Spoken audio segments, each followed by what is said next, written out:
Ya, rekan-rekan mahasiswa wartawan yang saya hormati, ini tadi saya mendapatkan kehormatan.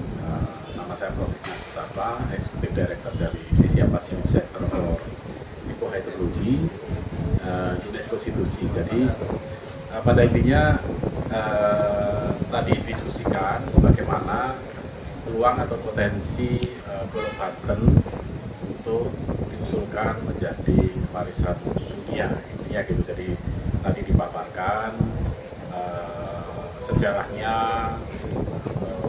kemudian berbagai aspek yang terkait dengan Pulau Banten, mulai dari material, kemudian karakteristik, filosofi dan sebagainya.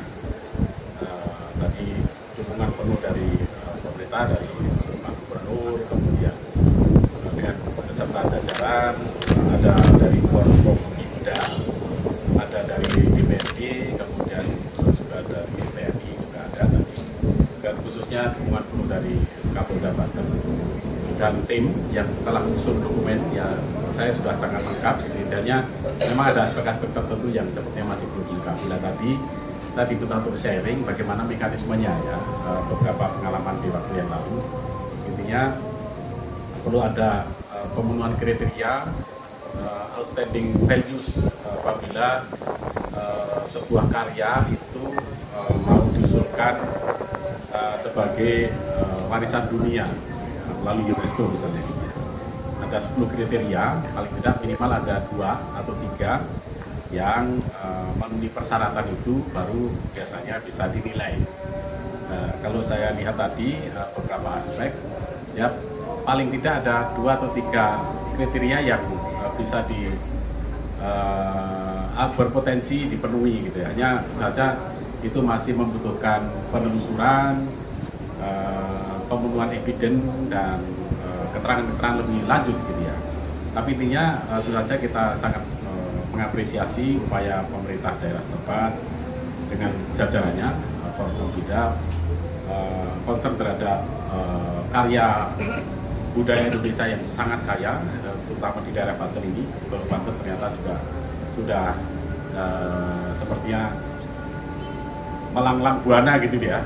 Nanti ada rencana dibawa ke Belanda dan sebagainya. Jadi menurut saya ini upaya yang sangat patut diapresiasi sebagai karya anak bangsa, sebagai warisan nenek moyang kita hidupi sekarang, dan barangkali nilai-nilai yang terkandung nanti bisa wariskan ke generasi yang akan datang. Intinya sih itu sih, mudah-mudahan upaya-upaya yang sudah dilakukan oleh baik tim, Pak Kapolda dengan jajaran, Pak Gubernur, kemudian DPRD dan pihak stakeholder di Provinsi Banten, ini akan mendukung dan mempermudah mengikuti mekanisme-mekanisme yang perlu dilakukan ke depan.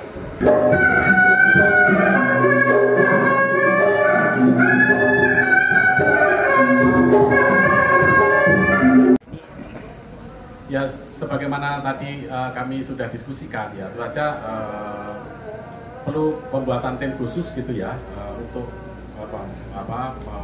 mengikuti mekanisme-mekanisme ya, dokumen-dokumen, istilahnya pengumpulan eviden dari banyak aspek ya, terutama yang berkaitan dengan kriteria tadi.